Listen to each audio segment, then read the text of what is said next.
Thank you, Jody. Good morning. An openly gay Vancouver City Councillor is leaving today for the Winter Olympics in Sochi. His aim is to raise awareness about discrimination in Russia and in other countries allowed to host the Olympics. Reporter Greg Harper is at YVR this morning for Tim Stevenson's send-off. Greg? Good morning, Tamara. Yeah, this is a big day for Tim Stevenson. His send-off will be here, International Departures area at YVR. Stevenson, along with Maureen Douglas, who is a former Vancouver Winter Olympics official. She's openly gay as well. The pair of them are heading to Russia, and is to advocate for gay rights in a country where an anti-gay law is in place, where it's illegal to be openly gay, and to also show public support for same-sex couples. Stevenson says he wants to meet with IOC officials in Sochi to encourage them to look at sexual orientation rights in the Olympic Charter and to require host cities to have a Pride House moving forward.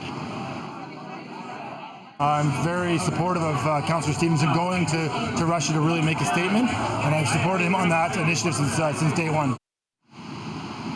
So Stevenson and Douglas, they're going to be documenting their experience in Sochi. They're there from February 1st to February 9th. They're going to be posting their thoughts, their stories at hostcitypridehouse.com. So that would be a good website to check out while they're in Russia.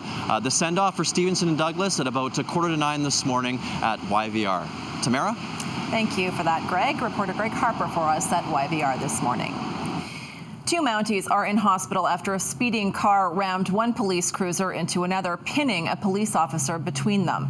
It happened yesterday afternoon outside Surrey RCMP's Newton District office. The two cruisers were parked in the strip mall parking lot with officers working inside.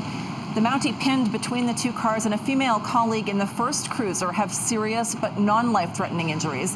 The suspect driver, a 47-year-old Surrey man, was not hurt. He was taken into custody.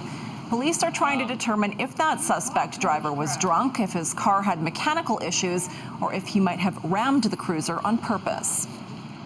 Well, based on the damage, certainly some significant speed has to be attained in order to be able to move two full-size vehicles the distance that they were moved here.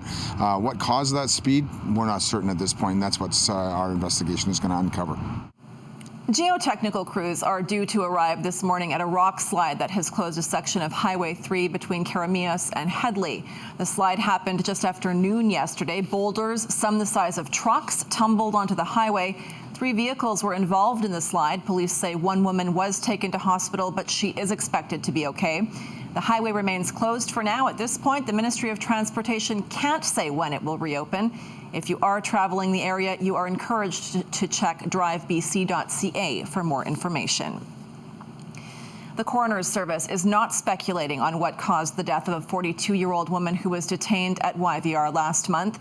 The woman was not a Canadian citizen. She had been in custody for a few days and was transferred to the airport's holding cells on December 19th.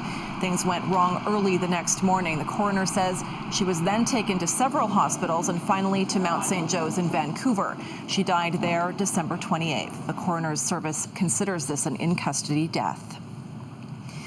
And a Vancouver cyclist is angry that police have not pressed charges against the driver he claims ran him off the road and assaulted him. Cyclist Edward Hoey says he was riding his bike down Georgia Street when he became the victim of a case of road rage. A friend snapped these photos of what police say is the last part of the incident and posted them on Facebook. Hoey claims the driver purposely swerved to try to hit him while yelling at him about not being in the bike lane. Police don't intend to press charges. They say both the driver and cyclist were at fault, and it appears that Hoey tried to damage the driver's vehicle. 6:33 now, time to check in with our friends in the Sportsnet Connected studios.